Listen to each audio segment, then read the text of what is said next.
Alright, I'm recording this at the tail end of 2021. Now, about a year ago, around this time of the year, I remember people were cheering that the year 2020 was almost over. Now, the truth is that nobody disliked the year 2020. They disliked various events in 2020, especially the pandemic, and also there's a lot of social unrest, right? And nothing to do with the year, but people got excited about the year ending. I thought I would talk about some memories that I made of these last couple of years. Now, at the beginning of 2020, before any of the bad news, I had my personal bad news. I was getting ready to propose to my girlfriend, and I really loved my single life, and I felt very sad about it. At the same time, I had the feeling that a girl like that may not come along again, and if the right timing to do it might not come along again. And both of us were moving in our lives very fast, right? And the right time to do that might not come along again. And I got sad out of my mind.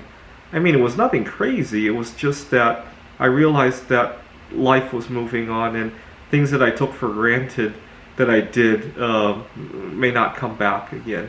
And I got sad out of my mind. It was almost like a midlife crisis, if you will. I developed major binge eating problems. I gained a lot of weight.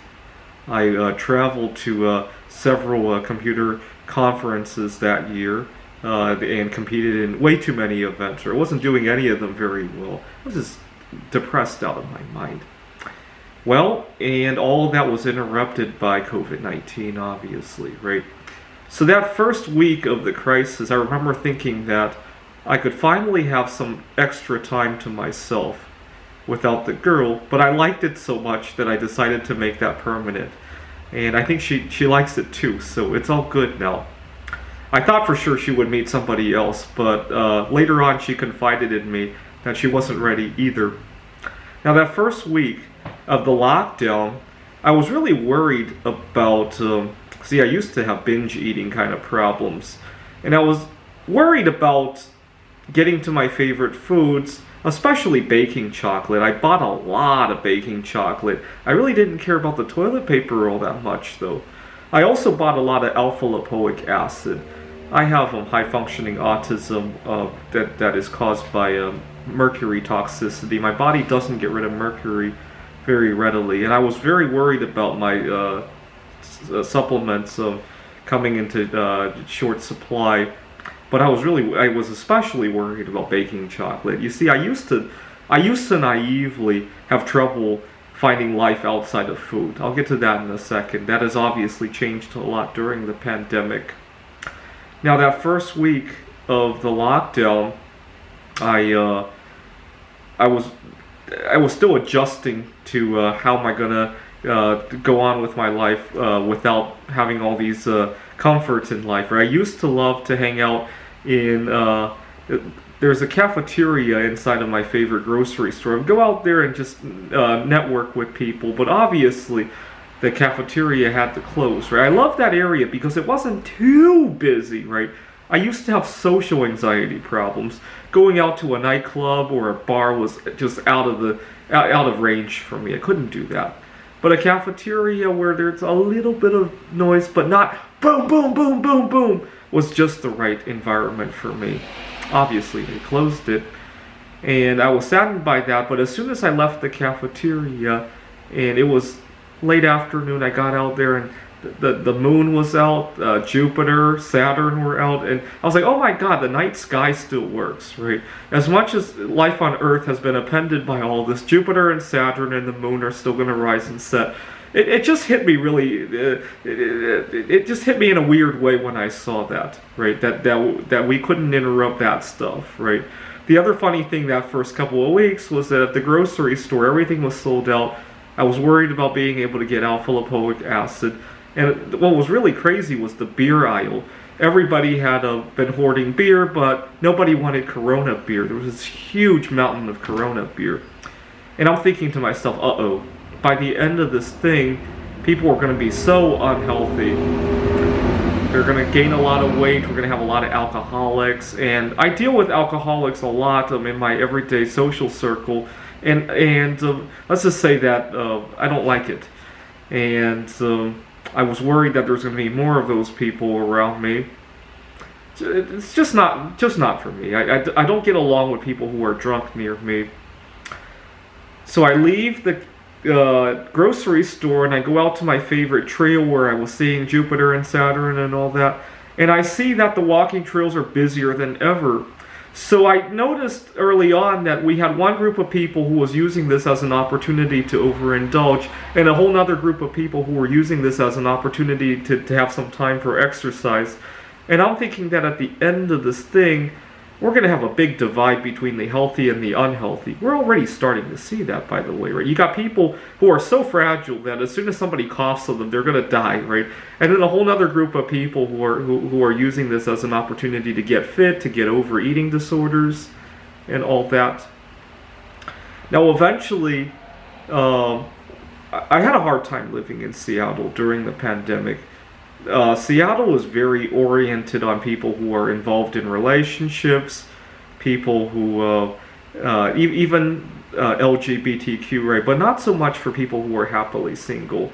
I end up having to fill in all the, at work especially, people who have issues because of family commitments, and I end up having to, right now it's Christmas time, and there's no sign that I'm going to be able to leave work for Christmas. I ended up having to take a trip to Wallace for 2 days the other week because everybody thinks that I'm just infinitely available because I don't have somebody to take care of, which is fine for Christmas. Don't get me wrong. If there are people who need to go out during Christmas, yes, I understand that. I just wish it would reciprocate, right? There are things that are more difficult for me to do as somebody who is happily single, right? The other day, a few weeks ago, my car had broken down. And so this was before I moved into here. I had just moved back to Seattle when my car had broken down. I hadn't found housing yet. I was camping out in my car. And so I ended up going to Ellensburg to stay in an Airbnb there because at the time, people here in Seattle were very nervous about renting to anybody who hadn't been fully vaccinated. So I was living in Ellensburg to get my car fixed over there. We couldn't find a car mechanic over here in Seattle either. And I was commuting back and forth from Ellensburg to go to work because it would be awkward to go to work and excuse myself because my car had broken down. Most of my co-workers have family members to take care of stuff like that, right? I've never seen any of my colleagues call off work because of car repair issues. And so it just felt out of line to ask for it, right? That's what it is in Seattle. People don't think outside of their own circumstances, right? They get used to their set of circumstances, and they don't realize that other people have other challenges, right? It took me a while to find housing that would be suitable over here, and even this isn't terribly suitable because, go watch my last video. I recorded a video about the slumlord that I have. I mean, it could have been worse, but it was something that I need to pay attention to the next time I move. Okay, go watch that video. So, last year, I ended up moving to Wallace, Idaho, where I really got accepted for who I was, right? People actually think outside of their own circumstances over in Wallace, right? If I were working in Wallace and my car broke down and I needed to take it back to Seattle to get it fixed, I think I could actually excuse myself over there. Over here, not so much. People think I've never had to do that for car troubles, right? And I ended up commuting from Ellensburg to Seattle every day for a week. Anyway, I had some good memories doing that anyhow. Now, one of my resolutions in 2021 was to get over my fear of loud environments, and it was the perfect year to do that because we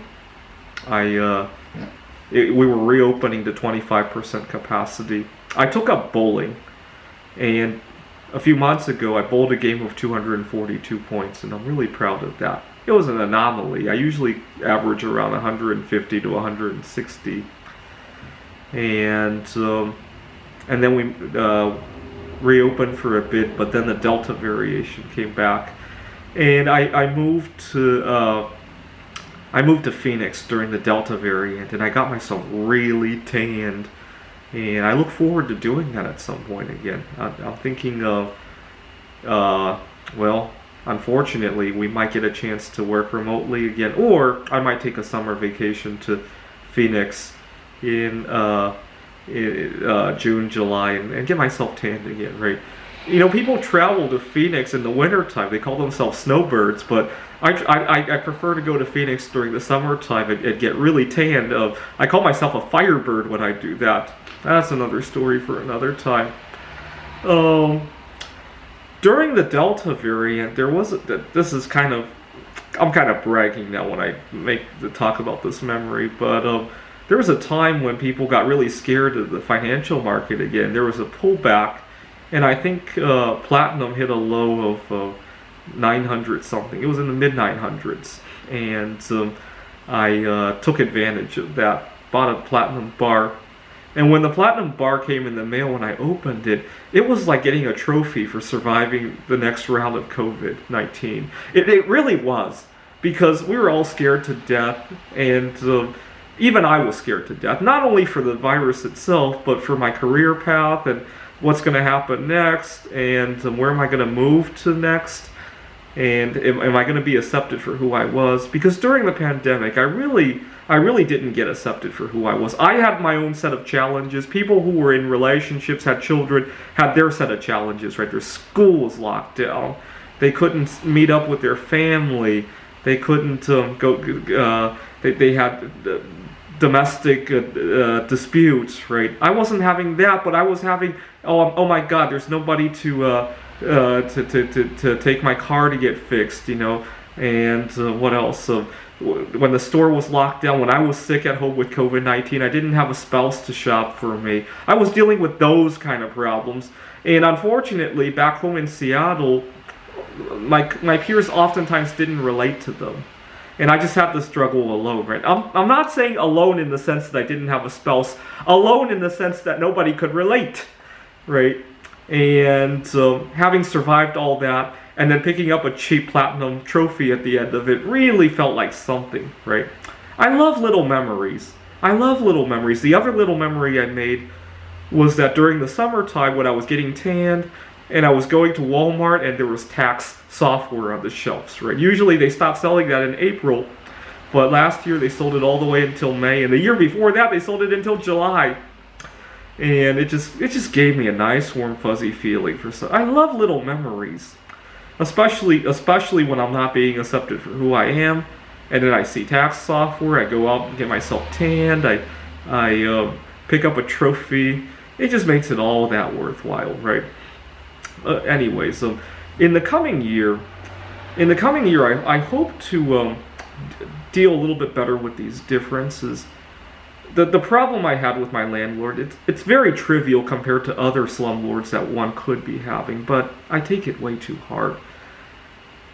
I share a kitchen with my landlord, and oftentimes at the end of the day, I just want to relax and unwind. Go to the kitchen, cook something, eat it. But my landlord won't let go. He talks about politics. He's a Democrat, by the way, but that's beside the point. He could be libertarian, and I could still be very annoyed by it. Talks and talks and talks and talks and talks. And he comments about my choice of food, about how tasteless everything I eat is because it doesn't have salt, sugar, and fat in it, right? And how I'm not enjoying my food, and I just, it's one thing that he and I disagree about food. I can accept that, but I want to unwind. And I hate it so much that lately I've been going out to the restaurants to eat, which is okay because I network with the right people there anyhow. But it just reinforces the idea that I really don't have a kitchen at home, right? Which is not what I was looking for. I'm going to move out eventually. Hopefully I get to move back to Wallace. I didn't have to, I shared a kitchen with people in Wallace too, and I didn't have to deal with that. I shared a kitchen with people in Phoenix. I had other problems, but I didn't have to deal with the idea that people commented on my food choices or the politics, right? I had problems with my roommates who just didn't give a crap about the kitchen, but that I can tolerate a little bit better. I just want to be able to unwind.